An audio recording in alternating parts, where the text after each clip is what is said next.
நாங்கள் இன்றைக்கு பார்க்க இருக்கிற விஷயம் கண்டிஷனல் சென்டென்சஸ். இங்கிலீஷில் மிக முக்கியமான ஒரு பகுதி. இதில் நிறைய விஷயங்கள் இருக்குது. கண்டிஷனல் சென்டென்சஸ் தொடர்பான சரியான நாலேஜ் இருக்கிறார்கள் இங்கிலீஷில் ஃப்ளூவன்ஸ்லியாக பேசக்கூடியதாக இருக்கும். ஆகவே இந்த கண்டிஷனல் சென்டென்சஸ் தொடர்பாக நாங்கள் முழுமையாக பார்க்க இருக்கிறோம். இந்த காணொளியில் கண்டிஷனல் சென்டென்சஸ் என்ன, கண்டிஷனல் சென்டென்சஸினுடைய ஸ்ட்ரக்சர், அதனுடைய அமைப்பு எப்படி இருக்கும், கண்டிஷனல் சென்டென்சஸ் உள்ளடக்கியுள்ள விஷயங்கள் என்ன, கண்டிஷனல் சென்டென்சஸில் இருக்கிற கிராமர் என்ன, கண்டிஷனல் சென்டென்சஸ் எப்படி கிரியேட் பண்ணுறது, கண்டிஷனல் சென்டென்சஸினுடைய டென்சஸ் என்று எல்லா விஷயங்களையும் நாங்கள் மிக தெளிவாக பார்க்க இருக்கிறோம். ஆகவே இந்த காணொலியை ஸ்கிப் பண்ணாமல் தொடர்ந்து பார்த்தீங்கன்னு சொன்னால் இதிலிருந்து நீங்கள் நிறைய விஷயங்களை கற்றுக்கொள்ளக்கூடியதாக இருக்கும். அதோட இப் கண்டிஷனல் சென்டென்சஸ் தொடர்பான ஒரு ஃபுல் நாலேஜ் உங்களுக்கு இருக்கும்னு சொன்னால் நீங்கள் இங்கிலீஷில் ஃப்ளூவன்லியாக பேசலாம். அதோட நீங்கள் ஒரு நல்ல சென்டென்சஸை க்ரியேட் பண்ணக்கூடியதாகவும் இருக்கும். ரிட்டன்லையும் சரி ஸ்போக்கன்லையும் சரி வெரி கிளியராக நீங்கள் இதை வச்சுக்கொண்டு பயன்படுத்தக்கூடியதாக இருக்கும். ஆகவே நாங்கள் ஃபஸ்ட்டாக இந்த கண்டிஷனல் சென்டென்சஸ்ண்டா என்ன, இதில் வார முதல் வீடை பார்த்தீங்கன்னா கண்டிஷன்ண்டா என்ன, நிபந்தனை. ஸோ இந்த நிபந்தனை வாக்கியங்கள் தான் இந்த கண்டிஷனல் சென்டென்சஸ்ன்னு சொல்கிறது.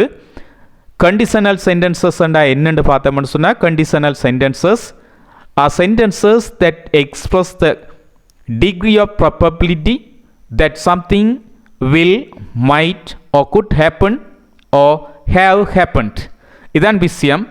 நாங்கள் இந்த கண்டிஷனல் சென்டென்சஸ்ன்னு சொன்னால் ஈஸியாக விளங்கி கொள்ளக்கூடிய மாதிரி இருக்கும். கண்டிஷனல் சென்டென்சஸ்ன்னு சொல்கிறது நிபந்தனை வாக்கியங்கள், அதாவது ஏதாவது நடக்கும், நடக்கலாம், நடந்திருக்க முடியும் அல்லது நடந்துவிட்டது என்பதற்கான நிகழ்தகவின் அளவை வெளிப்படுத்தும் வாக்கியங்கள் இந்த கண்டிஷனல் சென்டென்சஸ் என்று சொல்லுவோம். இந்த கண்டிஷனல் சென்டென்சஸை பார்த்தீங்கன்னா ரெண்டு விஷயங்கள் இருக்கும். ஒரு சென்டென்ஸ் தான், ஆனால் இரண்டு கிளாஸஸால், இரண்டு நிபந்தனைகளால் இந்த சென்டென்சஸ் இணைக்கப்பட்டிருக்கும்.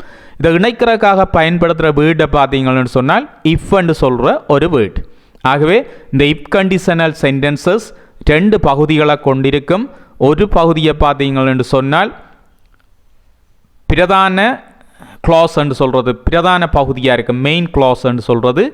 இன்னும் ஒன்று பார்த்தீங்கன்னு சொன்னால் அது இஃப் கண்டிஷனலாக இருக்கும், அதாவது ஒரு நிபந்தனை கிளாஸாக இருக்கும். ஸோ இந்த ரெண்டு கிளாஸஸையும் இணைக்கிறதுக்காக நாங்கள் பயன்படுத்துகிற வேர்டு தான் இஃப் என்ற வேர்டு.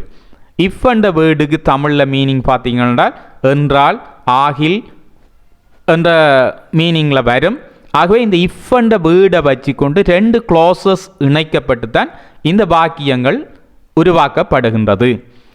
இந்த கண்டிஷனல் சென்டென்சஸை பார்த்தீங்கன்னா நிறைய வகையான கண்டிஷனல் சென்டென்சஸ் இருக்குது. நிறைய நாங்கள் பேசுகிறதுக்கு நிறைய வகையான கண்டிஷனல் சென்டென்ஸ். இதுக்கு நாங்கள் சொல்ல இயலாது, 1 2 நம்பர் சொல்ல இயலாது. அந்தளவில் நிறைய கண்டிஷனல் சென்டென்சஸ் இருக்குது. நாங்கள் இதில் ஓரளவுக்கு கண்டிஷனல் சென்டென்சஸை எங்களுக்கு கற்றுக்கொள்ளக்கூடியதாக சில கண்டிஷனல் சென்டென்சஸினுடைய அமைப்பையும் அதில் இருந்து முதலாவது கண்டிஷனல் சென்டென்சஸை நான் எடுத்திருக்கிறேன். முதலாவது கண்டிஷனல் சென்டென்ஸ் எப்படி வரும்னு சொல்லி அந்த சென்டென்ஸினுடைய எக்ஸாம்பிள்ஸை நான் நிறைய சென்டென்சஸ் எடுத்து அந்த எக்ஸாம்பிள்ஸை எப்படி உருவாக்குறது, அந்த சென்டென்சஸை எப்படி உருவாக்குறது, அதில் வர எக்ஸாம்பிள்ஸ், அதுக்குரிய தமிழ் மீனிங் அண்டு எல்லா விஷயங்களையும் நான் இங்கே க்ளீனாக தந்திருக்கிறேன். ஆகவே இந்த கண்டிஷனல் சென்டென்சஸ் என்று சொன்னால் என்ன என்ற விஷயம் இப்போ எங்களுக்கு விளங்கியிருக்கும். நிபந்தனை வாக்கியங்கள் ரெண்டு கிளாஸஸை கொண்டிருக்கும்.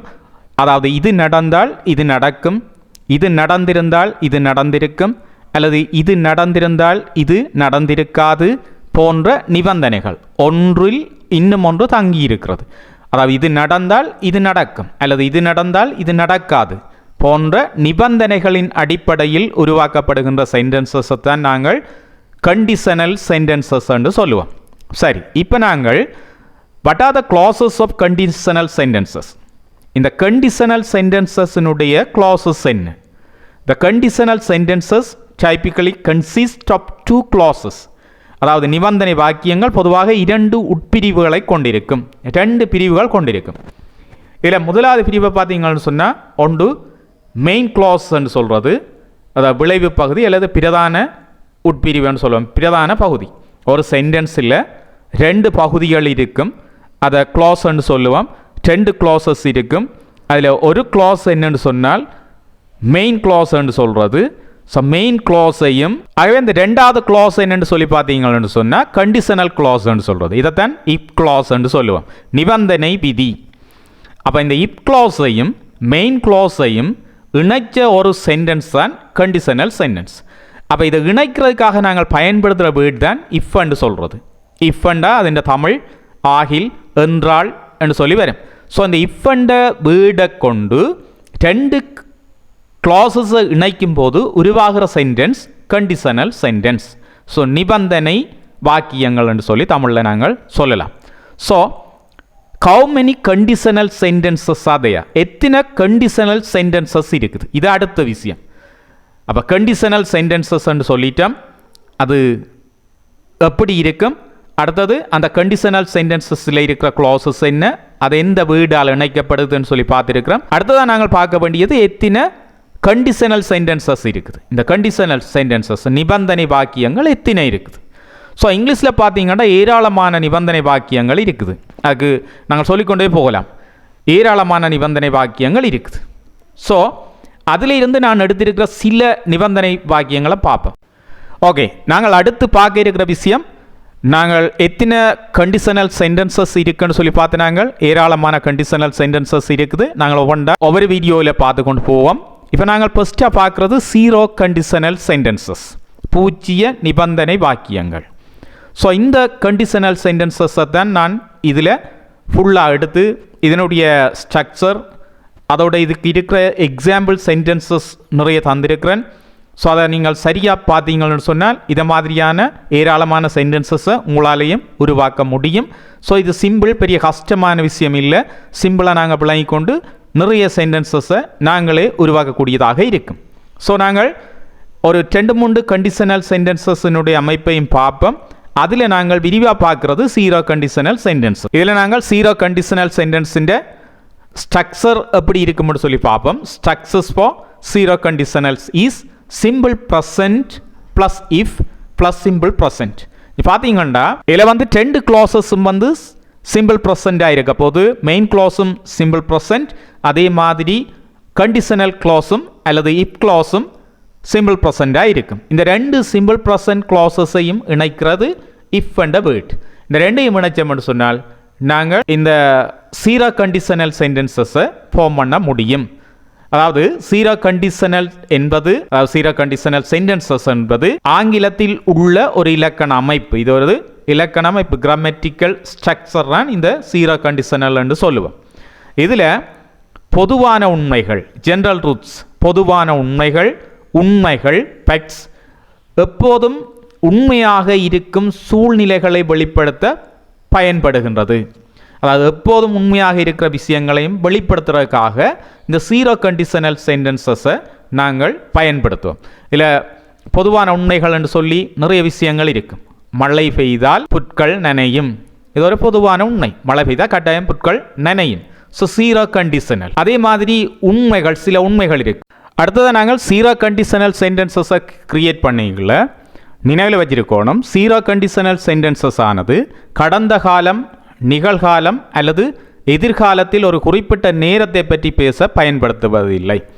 இந்த 0 கண்டிஷனல் சென்டென்ஸில் காலங்கள் பற்றி பேசுவதில்லை, அதாவது குறித்த ஒரு காலம் பற்றி பேசுவது இல்லை. இது பொதுவான காலமற்ற உண்மைகள் அல்லது பழக்கங்களை வெளிப்படுத்துவதற்கு பயன்படுத்தப்படுகின்றது. 0 கண்டிஷனல் சென்டென்சஸில் எப்போவுமே ஒரு குறிப்பிட்ட காலத்தை வெளிப்படுத்துறதுக்காக இது பயன்படுத்தப்பட மாட்டாது, அதாவது நாங்கள் பயன்படுத்தக்கூடாது. இது ப்ரெசன்ட் டென்ஸ் அல்லது பாஸ்ட் டென்ஸ் அல்லது ஃபியூச்சர் டென்ஸ்ன்னு சொல்லி டென்சஸையோ அல்லது ஒரு குறித்த நேரத்தையோ காட்டுவதற்கு இந்த 0 கண்டிஷனல் சென்டென்சஸை நாங்கள் கிரியேட் பண்ண கூடாது. அதாவது இது என்ன மாதிரியான சந்தர்ப்பங்களை வெளிப்படுத்தும்னு சொன்னால் பொதுவான உண்மைகள். அது மாத்திரம் இல்லாமல் 0 கண்டிஷனல் சென்டென்சஸில் இந்த நிச்சயமற்ற அல்லது அனுமான சூழ்நிலைகளை வெளிப்படுத்தாது. நாங்கள் சீரோ கண்டிஷனல் சென்டென்சஸை கிரியேட் பண்ணி ஒரு அனுமான சூழ்நிலைமையை நாங்கள் வெளிப்படுத்த முடியாது. அனுமான சூழ்நிலைன்னு சொல்கிறது, இது நடந்திருந்தால் அது நடந்திருக்கும், வந்திருந்தால் சந்தித்திருப்பேன், போயிருந்தால் கண்டிருப்பேன் போன்ற அனுமானங்கள், அதாவது இது நடந்திருந்தால் நடந்திருக்கும், அவை இரண்டும் நடக்கவில்லை, அப்படியான சூழ்நிலைகளை வெளிப்படுத்துவதற்கு சீரோ கண்டிஷனல் சென்டென்சஸை நாங்கள் பயன்படுத்துவதில்லை. ஆகவே நாங்கள் சீரோ கண்டிஷனல் சென்டென்சஸை எந்த சந்தர்ப்பத்தில் பயன்படுத்துவது என்பது தொடர்பாக விளங்கிக் கொண்டிருப்போம். சீரோ கண்டிஷனல் சென்டென்சஸின் ஊடாக உண்மைகள், பொதுவான உண்மைகள், பொதுவான பழக்க வழக்கங்கள் போன்றவற்றை வெளிப்படுத்துவதற்காக இந்த சென்டென்சஸ் பயன்படுத்தப்படுகின்றது. ஓகே, நாங்கள் இதில் சீரோ கண்டிஷனல் சென்டென்சஸ் தொடர்பான ஒரு விளக்கத்தை பார்த்துருக்கிறோம். இந்த கண்டிஷனல் அடுத்து இருக்கிற என்னென்ன கண்டிஷனல் சென்டென்சஸ் இருக்குன்னு சொல்லி ஒரு 2-3 கண்டிஷனல் சென்டென்சஸை பார்த்துட்டு அதுக்கு பிறகு நாங்கள் ஒரு விரிவான எக்ஸாம்பிள்ஸை பார்ப்போம். நிறைய எக்ஸாம்பிள்ஸ் தந்திருக்கிறேன், அதோடு அந்த எக்ஸாம்பிள்ஸினுடைய தமிழ் வடிவம் தந்திருக்கிறேன்.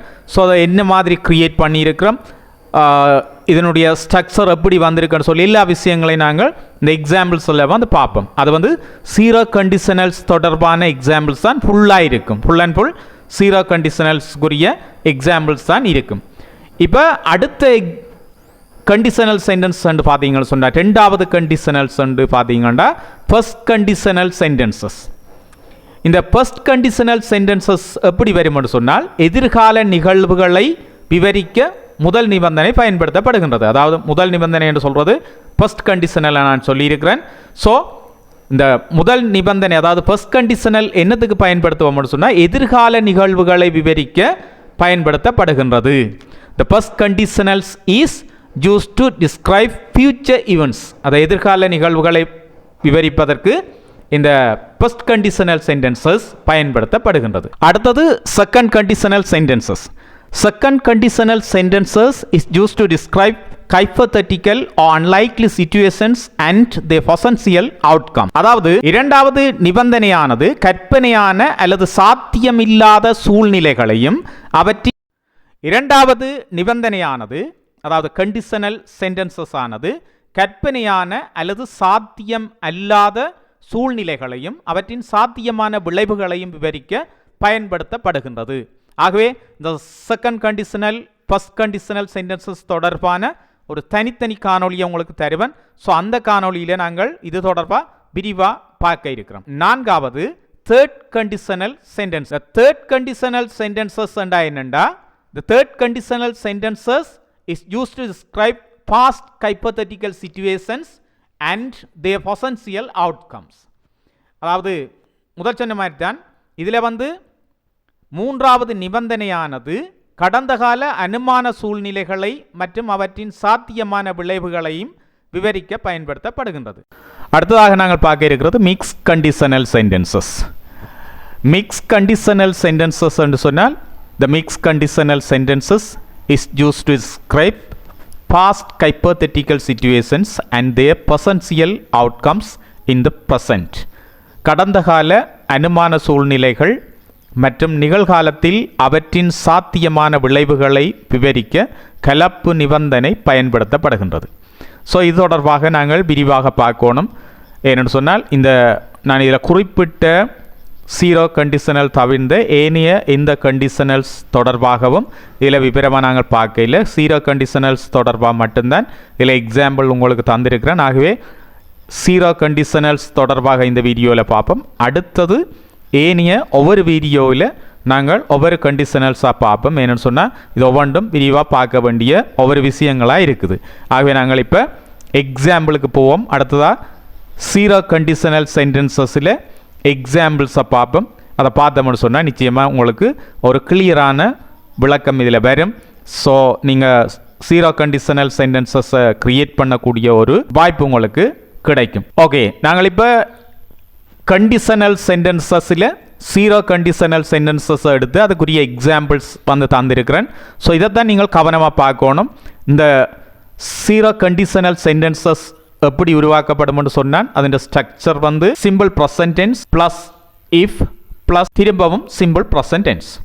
ஸோ இங்கே இப்போ வந்து ரெண்டு பொசிஷனில் பயன்படுத்தலாம். ஒன்று சென்டென்ஸின் சென்டரில் பயன்படுத்தலாம் அல்லது சென்டென்ஸின் முன்பகுதியிலையும் பயன்படுத்தலாம். அந்த ரெண்டையும் நான் சொல்கிறேன், கவனமாக பார்த்தீங்கன்னா புரிஞ்சுக்கொள்ளக்கூடிய மாதிரி இருக்கும். இந்த ஒரு சென்டென்ஸ், அதாவது ஃபர்ஸ்ட் எக்ஸாம்பிளை பாருங்க, அதில் ஒரு இடத்துல கமவண்ணி இருக்குது. அந்த கமவண்ணின ஒரு பகுதி மெயின் க்ளோஸாக இருக்கும், அதுக்கு அடுத்து இருக்கிற பகுதி இன்னொரு க்ளோஸாக இருக்கும். ஸோ இங்கே முதலாவது சென்டென்ஸை பார்ப்போம். If you don't turn off the lights you waste energy. முதலாவது இருக்குது if you don't turn off the lights, நீங்கள் மின் விளக்குகளை அணைக்கவில்லை என்றால். அடுத்து இருக்கிறது யூ வேஸ்ட் எனர்ஜி, நீங்கள் மின் சக்தியை வீணாக்குவீர்கள். ஸோ இதுதான் விஷயம். ரெண்டுமே, அதாவது லைட்ஸை ஆஃப் பண்ண இல்லைன்னு சொன்னால் மின்சாரம் வீணாகும். ஸோ இங்கே காலங்கள் பற்றி குறிப்பிடப்பட இல்லை. ஏனெண்டா ஜீரோ கண்டிஷனல் சென்டென்சஸில் காலங்கள் குறிப்பிடப்படாதுன்னு சொல்லி நான் வீடியோவில் சொல்லியிருக்கிறேன். ஸோ அதுதான் இங்கேயும் இருக்கிற விஷயம். நீங்கள் மின் விளக்குகளை அணைக்க இல்லைண்டா மின்சாரம் வீணாகும். ஸோ இப்போ நாங்கள் முன்னுக்கு பயன்படுத்தி இருக்கிறோம். இப்போ நாங்கள் நடுவிலையும் பயன்படுத்தலாம். எப்படி என்று சொன்னால் you waste energy if you don't turn off the lights ரெண்டும் யூஸ் பண்ணலாம். You waste energy if you don't turn off the lights. அல்லது இப்போ முன்னுக்கு பயன்படுத்தினோம்டா if you don't turn off the lights you waste energy, மின் விளக்குகளை அணைக்கவில்லை என்றால் மின் சக்தி வீணாகும். முதலாவது உதாரணம். அப்போ இதில் நீங்கள் பார்த்துருப்பீங்கள், இந்த கமவுக்கு ரெண்டு பக்கத்துலேயும் இருக்கிறது ரெண்டு க்ளாஸஸ். ஸோ முன்னுக்கு அந்த இப் க்ளாஸில் பார்த்தீங்கன்னு சொன்னால் ஒரு பகுதி அது ப்ரெசன்ட் டென்ஸில் இருக்குது, சிம்பிள் ப்ரெசன்ட் டென்ஸில் இருக்குது. அடுத்த பகுதியை பார்த்தீங்கன்னா அதுவும் சிம்பிள் ப்ரெசன்ட் டென்ஸில் இருக்குது. ஸோ அந்த கம பண்ணி தான் ரெண்டு க்ளாஸஸை பிரித்து காட்டியிருக்கு. முன்னுக்கு இருக்கிறது ஒரு க்ளாஸ், பின்னுக்கு இருக்கிறது ஒரு க்ளாஸ். இப் சேர்ந்து பாரபடியாக அது இப் க்ளாஸ்ன்னு சொல்லுவோம் முன்னுக்கு இருக்கிறது. அடுத்து இருக்கிறது மெயின் க்ளாஸ். ஆனால் இந்த மெயின் க்ளாஸை முன்னுக்கு எடுத்துக்கொண்டு இப் க்ளாஸை நாங்கள் பின்னுக்கும் பயன்படுத்தலாம், பிரச்சனை இல்லை. ஸோ ரெண்டுமே கரெக்டான சென்டென்ஸ் தான், கிராமட்டிக்கலி கரெக்டான சென்டென்சஸாக தான் இருக்கும் அந்த ரெண்டு சென்டென்சஸும். ஸோ ரெண்டாவது எக்ஸாம்பிளுக்கு போவோம். If you heat ice it melts. இதுலேயும் இப்போ முன்னுக்கு தான் பயன்படுத்தி இருக்கு, நடுவில் கம வந்து இருக்குது. ரெண்டு பக்கமும் சிம்பிள் ப்ரெசன்ட் டென்ஸில் க்ளாஸஸ் இருக்குது. அவதானிச்சு பாருங்க. முதலாவது யூ ஹீட் ஐஸ், நீங்கள், அதாவது ஐஸ் என்று சொல்கிறது பனிக்கட்டி, பனிக்கட்டியை சூடாக்கினால். இட் மெல்ஸ், அதாவது அது உருகும்.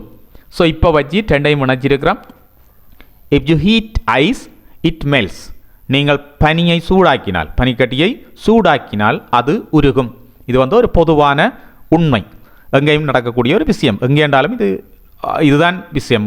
சூடாக்கினா அது உருகும்ன்றது எல்லா இடத்துக்கும் பொதுவானது. ஸோ ஒரு பொதுவான உண்மை. If you heat ice it melts, நீங்கள் பனியை சூடாக்கினால் அது உருகும். ஸோ தேர்ட் எக்ஸாம்பிளை பார்ப்போம்.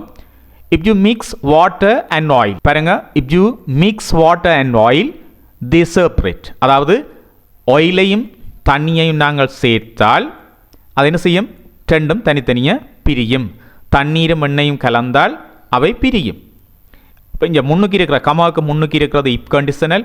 If you mix water and oil என்றது ஒரு க்ளாஸ், இப் க்ளாஸ். அடுத்து இருக்கிறது தே செப்பரேட்னு சொல்கிறது தனியாக பிரியும். அது அடுத்த க்ளோஸாக இருக்கும், அதாவது மெயின் க்ளோஸாக இருக்கும். ஸோ மெயின் க்ளோஸை முன்னுக்கு பாவிச்சும் நாங்கள் இதை சொல்லலாம். They separate if you mix water and oil என்றும் சொல்லலாம். ஓகே. ஸோ அந்த ஃபோர்த் எக்ஸாம்பிளை பார்ப்போம்.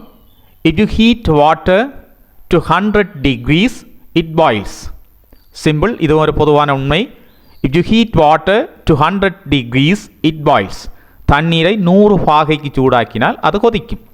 தண்ணீர் வந்து பொதுவாக கொதிநிலை அடைகிறதுக்கு 100 பாகை செல்சியஸ் வந்து வெப்பநிலை தேவை. ஸோ 100 பாகை செல்சியஸ் வெப்பநிலை அடையும் போது தண்ணீர் வந்து கொதிக்க ஆரம்பிக்கும். ஸோ அதுதான் இங்கே சொல்லப்பட்டிருக்கு. இது ஒரு பொதுவான உண்மை. இது நாங்கள் எங்கே கொதிக்க வச்சாலும் அப்படித்தான். அது இங்கே என்றாலும் சரி, இன்னும் ஒரு இடத்துல என்றாலும் சரி, உலகத்தில் எங்கே என்றாலும் 100 டிகிரி செல்சியஸுக்கு நாங்கள் தண்ணீருக்கு வெப்பமேற்றினோம்னு சொன்னால் அது வந்து கொதிக்க ஆரம்பிக்கும். ஆகவே இது ஒரு பொதுவான ஒரு உண்மை. ஸோ இங்கே பொதுவான உண்மைகளைத்தான் ஜீரோ கண்டிஷனல் சென்டென்சஸில் நாங்கள் வெளிப்படுத்த முடியும். டென்சஸ் வந்து காட்டப்படாது, அதே நேரம் டைமும் இதில் சொல்லப்பட்டிருக்காது. இது வந்து எந்த காலத்துக்கும் பொருத்தமான ஒன்றாக இருக்கும், அதாவது காலமற்ற ஒரு விஷயமாக இது இருக்கும். ஸோ திரும்ப ஒரு பாருங்க, இதுலேயும் இந்த கமாவில் வந்து 2 க்ளாஸஸால் பிரித்து காட்டியிருக்கிறோம். If you heat water to 100 degrees it boils. தண்ணீரை 100 பாகைக்கு கொதிக்க வைத்தால் அது கொதிக்கும். ஸோ நாங்கள் அடுத்த எக்ஸாம்பிளுக்கு போவோம். ஸோ நெக்ஸ்ட் எக்ஸாம்பிளை பார்ப்போம். If you mix red and blue you get purple.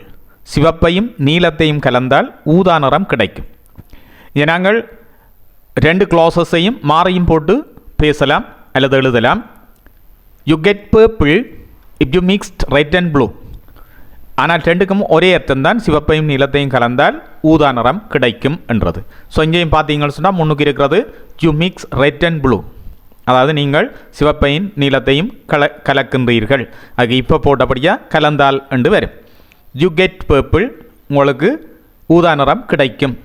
So ரெண்டையும் சேர்த்து தான் இந்த மெயின் க்ளாஸையும் இப் க்ளாஸையும் சேர்த்து இந்த சென்டென்ஸ் உருவாக்கப்பட்டிருக்கு, ஜீரோ கண்டிஷனல் சென்டென்ஸ். இந்த ரெண்டுமே பார்த்தீங்கன்னா சரியும், ரெண்டுமே ப்ரெசன்ட் டென்ஸில், அதாவது சிம்பிள் ப்ரெசன்ட் டென்ஸில் இருக்கிற ஒரு ஸ்டேட்மெண்ட்டாக தான் இருக்கும். இஃப் அண்ட் வேர்டை வச்சு இந்த ரெண்டுமே இணைக்கப்பட்டு இருக்குது. If you mix red and blue you get purple. சிவப்பையும் நீலத்தையும் கலந்தால் ஊதா நிறம் கிடைக்கும். So next example, if you touch fire you get burn. If you touch fire you get burn. நீங்கள் நெருப்பை தொட்டால் சுடும் அல்லது எரியும். என்ன அர்த்தம்? நெருப்பை தொட்டால் சுடும். இந்த ரெண்டுமே பாருங்க, நீங்கள் நெருப்பை தொடுகின்றீர்கள். இப்போ போட்டால் தொட்டால் என்று மாறும். யூ கெட் பேர்ன், உங்களுக்கு சுடும். இதுலேயும் ரெண்டுமே 2 சிம்பிள் ப்ரெசன்ட் டென்ஸ் ஸ்டேட்மெண்ட்டாக தான் இருக்கு. இப்போ வச்சு ரெண்டுமே இணைக்கப்பட்டிருக்கு. இதையும் நாங்கள் மாறி சொல்லலாம். You get burnt if you touch fire. நீங்கள் நெருப்பை தொட்டால் சுடும் என்ற மாதிரி மீனிங் வரும். ஸோ 7th எக்ஸாம்பிளை பார்ப்போம். இஃப் யூ பிளான்ட் சீட், நீங்கள் ஒரு விதையை விதைத்தால். யூ பிளான்ட் சீட்னு சொன்னால் நீங்கள் ஒரு விதையை விதைக்கின்றீர்கள். சிம்பிள் ப்ரெசன்ட் டென்ஸில் இருக்கிற ஒரு ஸ்டேட்மெண்ட். அந்த இப்போ முன்னுக்கு போட்டபடியாக இஃப் யூ பிளான்ட் சீட் என்று வரும். நீங்கள் ஒரு விதையை நட்டால் என்று சொல்லி வரும். So it grows into a plant. It grows into a plant, அது ஒரு செடியாக வளரும். If you plant seed it grows into a plant. விதையை நட்டால் அது செடியாக வளரும். So 8th example, if you don't eat you get hungry. இதுலேயும் you get hungry if you don't eat என்று சொல்லியும் நாங்கள் சொல்லலாம். அந்த இப் கண்டிஷனில் கொண்டு பின்னுக்கும் நாங்கள் போடலாம். ஸோ நீங்கள் சாப்பிடவில்லை என்றால் பசிக்கும். ஸோ இதுவும் எந்த காலத்துக்கும் பொருந்தக்கூடிய ஒரு ஸ்டேட்மெண்ட். ஆகவே 2 பக்கத்திலும் சிம்பிள் ப்ரெசன்ட் டென்ஸ், அதாவது 2 க்ளாஸஸையும் பார்த்தீங்கன்னா சிம்பிள் ப்ரெசன்ட் டென்ஸ்லாம் இருக்குது. யூ டோன்ட் ஈட் என்ற நீங்கள் சாப்பிடுவதில்லை, சாப்பிடவில்லை என்று வரும். யூ கெட் ஹங்க்ரி, உங்களுக்கு பசிக்கும் என்று வரும். ஸோ இந்த ரெண்டையும் சேர்த்து இஃபால் இணைக்கப்பட்டிருக்குது. If you don't eat you get hungry என்று சொல்லலாம்.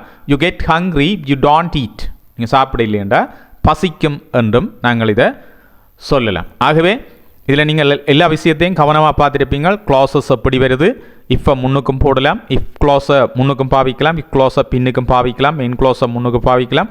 ஸோ அந்த க்ளாஸஸ் எப்படி வருது, 2 க்ளாஸஸுமே சிம்பிள் ப்ரெசன்ட் டென்ஸில் இருக்கிற ஒரு ஸ்டேட்மெண்ட்டாக இருக்குது. அதே நேரம் காலங்கள் இதையும் இது காட்ட இல்லை. இது கிளியராக இருக்கும் என்று நினைக்கிறேன். மேலும் சில உதாரணங்களை தொடர்ந்து பார்ப்போம். அடுத்தது, if you don't brush your teeth you get cavity. அதாவது பல் துளக்காமல் இருந்தால் பற்சூத்தை வரும். ஹேவிட்டிஸ்ன்றது பற்சூத்தையை சொல்கிறது. If you don't brush your teeth you get cavities. ட்ரெயினை பாருங்கள், இப் கண்டிஷனல் முன்னுக்கு வந்திருக்குது. அதை நாங்கள் மாற்றியும் சொல்லலாம். You get cavities if you don't brush your teeth. பல் துளக்கவில்லை என்றால் பற்சூத்தை வரும். ஸோ இங்கேயும் 2 க்ளாஸஸும் இது எப்போவுமே பொருந்தக்கூடிய ஒரு ஸ்டேட்மெண்ட். இதுக்கு காலம் என்று இல்லை. எப்போயுமே நீங்கள் பல்லு திட்டையில்னு சொன்னால் உங்களுக்கு பற்சூத்த வரும்ன்றது ஒரு பொதுவான உண்மையாக இருக்குது. ஆகவே இங்கே 2 சிம்பிள் ப்ரெசன்ட் டென்ஸ் ஸ்டேட்மெண்ட்டை இப்பண்ட வீடால் இணைக்கப்பட்டிருக்கு. 2 சிம்பிள் ப்ரெசன்ட் டென்ஸ் க்ளாஸஸ் வந்து இப்பண்ட வீடால் இணைக்கப்பட்டிருக்குது. If you don't brush your teeth you get cavities. Okay, so அந்த 10th எக்ஸாம்பிளை பார்ப்போம். இஃப் யூ டோன்ட் ஸ்லீப், இதெல்லாம் நெகட்டிவ் ஸ்டேட்மெண்ட்டாக இருக்குது. சிம்பிள் ப்ரெசன்ட் டென்ஸில் நெகட்டிவ் ஸ்டேட்மெண்ட்டாக இருக்கிற சில கண்டிஷனல் சென்டென்சஸ்ன்றதை புரிஞ்சுக்கொள்ளுங்க. If you don't sleep you feel tired. நித்திர கொள்ளையில்லைன்னு சொன்னால் நாங்கள் ஒரு களைப்பை உணர்வோம் என்ன. ஸோ அந்த விஷயம் தான் நீங்கள் சொல்லப்பட்டிருக்கு. இது எப்போவுமே பொருந்தும் எந்த காலத்திலையும். நித்திர கொள்ளையில்லைன்னு சொன்னால் ஒரு களைப்பாக இருக்கும்ன்றது ஒரு பொதுவான ஒரு உண்மையான விஷயம். ஸோ அதான் நீங்கள் சொல்லப்படுது. If you don't sleep you feel tired. இதை முன்னுக்கும் மெயின் க்ளோஸை முன்னுக்கு போட்டும் நாங்கள் சொல்லலாம். You feel tired if you don't sleep. You feel tired if you don't sleep என்ற மாதிரியும் நாங்கள் சொல்லலாம்.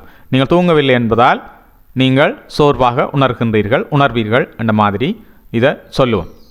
ஸோ லாஸ்ட் எக்ஸாம்பிளை பாருங்க. இஃப் இட் ரெயின்ஸ், மழை பெய்தால். If it rains, it rains அண்டா மழை பெய்கின்றது. இப்போ நாங்கள் முன்னுக்கு சேர்த்திருக்கிறபடியாக மழை பெய்தால். If it rains the grass gets wet. மழை பெய்தால் புல் நனையும். If it rains the grass gets wet. நல்லது நண்பர்களே, மீண்டும் ஒரு புதிய காணொளியில் சந்திக்கின்றேன். பிடித்திருந்தால் ஆதரவு தாருங்கள்.